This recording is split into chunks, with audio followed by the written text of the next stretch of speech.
Spider-Man es uno de los superhéroes más icónicos de todos los tiempos, y para mí es el mejor de todos. Es que el Hombre Araña es un modelo a seguir y de superación. Ya todos conocemos la historia de que este es un superhéroe que fue mordido por una araña y que surgió de la pérdida de su tío Ben. A pesar del dolor que le causó esto, Spider-Man siguió adelante tratando de hacer el bien bajo la frase que le había dicho su tío: Un gran poder conlleva una gran responsabilidad. Así es que por más que la vida lo lastimaba o lo golpeaba, Spider-Man siempre veía la forma de levantarse. Y sin importar cuántas veces me golpeen, yo siempre encuentro la forma de levantarme. Y ya hablamos de esto en uno de mis videos favoritos, en el cual analizamos filosófica y psicológicamente a Spider-Man. Si aún no viste ese video, te lo dejo aquí arriba para que le des una oportunidad. Pero la magia de este superhéroe es que nos ha permitido tener demasiadas adaptaciones de él, tanto en series, películas y en dulces. Aunque todas estas adaptaciones fueron de nuestro amigable vecino Peter Parker. Sin embargo, en 2010 empezó a debatir la idea de presentar un Spider-Man afroamericano. En realidad, Miles Morales surgió de una increíble anécdota y hay que agradecerle a Donald Glover. Cuando en 2010 Sony decidió crear una nueva versión de Spider-Man luego del fracaso crítico, aunque no comercial, de Spider-Man 3 dirigida por Sam Raimi, surgieron especulaciones sobre quién interpretaría al personaje en un nuevo reboot. En aquel entonces Donald Glover trabajaba en la serie Community y convenció a los guionistas y productores para hacer una aparición disfrazado de Spider-Man como una broma y en línea con una campaña que había empezado en las redes sociales para convertirse en el nuevo Spider-Man. Tanto los fanáticos de Spider-Man como los de Glover vieron esto como una oportunidad para presentar a una nueva versión de este héroe y comenzaron una campaña en las redes sociales, la cual llevaba por nombre Donald for Spider-Man. El mismo Glover se sumó a lo que comenzó como una broma, pero que se convirtió en un fenómeno especialmente en Twitter. Sin embargo, el papel finalmente fue para nuestro querido Andrew Garfield y como una broma interna en Community, Glover apareció en una escena del primer episodio de la segunda temporada vistiendo un pijama del querido Trepamuros. No obstante, en ese momento Marvel descubrió un potencial no explotado hasta entonces en el universo de Spider-Man. La campaña a favor de Glover y el nombramiento de Barack Obama como presidente de los Estados Unidos llevaron al guionista de Ultimate Spider-Man, Brian Michael Bendis, a considerar la necesidad de tener un personaje como Miles bajo la máscara del héroe. Finalmente, con este nuevo superhéroe dentro del canon de Spider-Man, era cuestión de tiempo para que Miles Morales tenga su propia película, y esta llegaría en 2018 de las manos de Phil Lord y Christopher Miller, los genios detrás de obras como The Lego Movie y Los Mitchell contra las máquinas. Spider-Man Into the Spider-Verse nos presenta a Miles Morales, un chico que ahora está en una nueva escuela, la cual podríamos considerar que es más elitista. Miles ingresó ahí porque se nos lo presenta como alguien inteligente. Sin embargo, a él no le gusta ese ambiente porque extraña su antigua escuela. Además que él quiere ser libre y expresar su arte. Vemos que le gusta mucho el parkour y el hip hop urbano.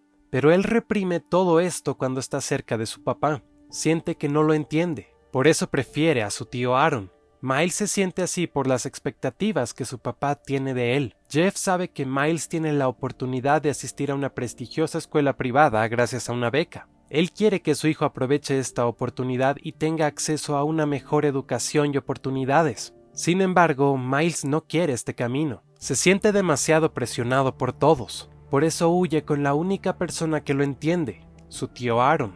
Es el único con el que puede ser libre. Incluso Aaron apoya a Miles sobre todo con su arte, que curiosamente es sobre las expectativas. Y estas expectativas aumentan sobre Miles cuando es mordido por una araña luego de haber pintado su graffiti. Ahora sabe que tiene los mismos poderes de Spider-Man y que tendrá que llenar esos zapatos, sobre todo luego de que Peter Parker perdiera la vida a manos de Kingpin. Esto genera una mayor presión en Miles porque además de ser un gran estudiante, ahora debe suplir al superhéroe más icónico de Nueva York. Para él, estos son zapatos demasiado grandes y cree que no los podrá llenar. Y todo empeora cuando descubre la existencia de otros Spideys en su universo porque todos esperan que Miles sea un gran hombre araña. Pero al ver que él no puede levantarse como cualquier Spider-Man, es que dudan de él. En resumen, Miles se encuentra en una situación de alta presión, ya que no solo debe aprender a dominar sus poderes y enfrentar sus propios miedos, sino que también debe cumplir con las expectativas de todos los demás.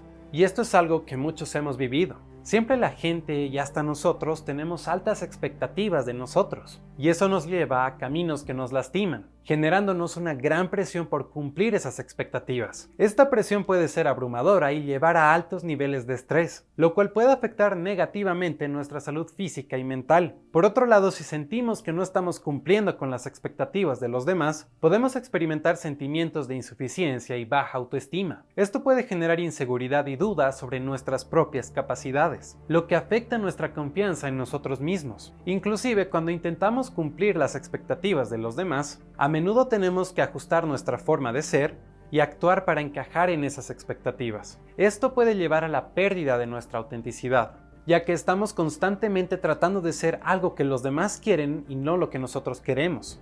Por eso Miles quiere huir de sus problemas yendo con su tío, pero tristemente descubre que él es el merodeador. Esto generó mucho miedo y tristeza en Miles, y estos sentimientos aumentaron cuando le quitaron la vida a su tío.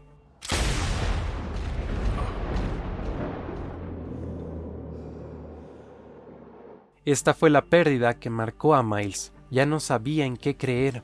En ese exacto momento es que entra su papá para decirle algo que lo cambiaría todo. Ahí reconoce que ve un gran potencial en su hijo. Ve que tiene una gran chispa, pero estaba desviando la chispa de Miles a algo que él quería. Pero esa chispa es de Miles, y lo que él decida hacer con ella será lo mejor. Ahí Jeff le da el paso libre a Miles para que pueda explotar su potencial como él guste. Miles entiende que no tiene que ser el estudiante que su padre quiere que sea. Él puede ser el gran estudiante que él quiera ser. No tiene que ser como Peter Parker o Gwen Stacy. Puede ser el hombre araña que él decida ser. Pero ¿cuándo estará listo para saber el momento exacto en el que podrá liberarlo? Lo único que necesita para saberlo es un salto de fe. Es un salto de fe. Solo es eso, Miles. Un salto de fe. Y esta frase es tan poderosa que me puse a analizarla desde un aspecto filosófico como nos gusta hacerlo en el canal. Uno de los filósofos más conocidos que aborda la idea de tomar riesgos y dar un salto de fe es Søren Kierkegaard. Espero haberlo pronunciado bien.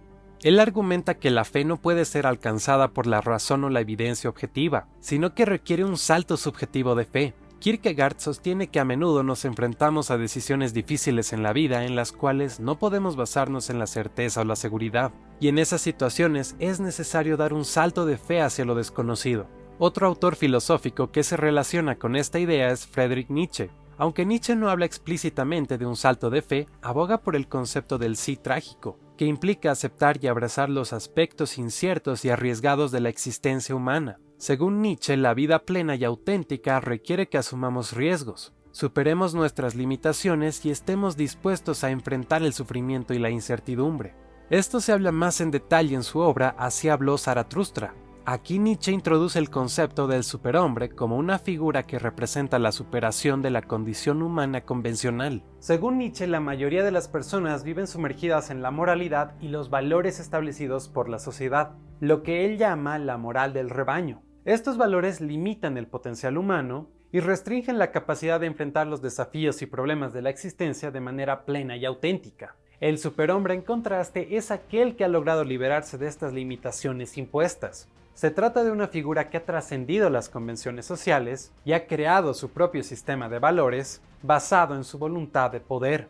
El superhombre no se somete ciegamente a las normas y valores preestablecidos, sino que se atreve a cuestionarlos y a crear su propio camino.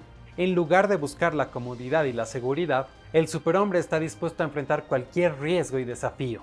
No teme a la incertidumbre y se enfrenta a la realidad con audacia y valentía. Y todo lo que mencioné se refleja en el personaje de Miles. Cuando está listo para convertirse en Spider-Man, aprende que él puede ser la mejor versión de sí mismo, pero según su chispa y lo que él quiere. Ya no lo hace basándose en las expectativas de los demás. Aún así, esto le genera miedo en un principio y es reflejado magistralmente en la escena del salto de fe. En un inicio vemos que Miles está en la parte superior del mismo edificio del cual intentó saltar la primera vez. Ahí recuerda las sabias palabras de Peter. Solo es eso, Miles. Un salto de fe. Ahí es cuando Miles se lanza. Recordemos que antes Peter le dijo a Miles que tiene que estar relajado para despegarse de cualquier superficie, pero aquí vemos que no lo está. Miles aún tiene miedo porque cuando se desprende saca pedazos de vidrio del edificio. Sin embargo, luego de ello vemos que Spider-Man está ascendiendo con este magistral plano. Con miedo dispara sus telarañas, pero luego toma seguridad. Por fin se convirtió en el hombre araña, y no en cualquier hombre araña, sino en su propia versión, porque notamos que usa elementos del parkour para columpiarse por la ciudad. Además que ahora usa su propio traje, creado por él y a su medida. Ahora Miles deja de huir de sus problemas y se convierte en su mejor versión. Al final se enfrenta a Kingpin y logra derrotarlo, por fin levantándose porque sabe quién es y acepta que siempre tendrá a su familia de su lado. Sobre todo, al final hace las paces con su papá y lo abraza demostrándole que lo quiere a pesar de todo. Sin dudas, Spider-Man Into the Spider-Verse es una de las mejores películas de la vida porque nos enseña a levantarnos a pesar de la adversidad. Es normal sentirse presionados y con miedo por las, entre comillas, cosas malas que nos puedan estar sucediendo, pero no hay que frustrarse. Aún con miedo, los verdaderos héroes siguen adelante, así que te motivo a ser valiente como Miles, a pesar de cualquier problema que estés afrontando ahora, porque después de todo, recuerda que solo necesitas un salto de fe.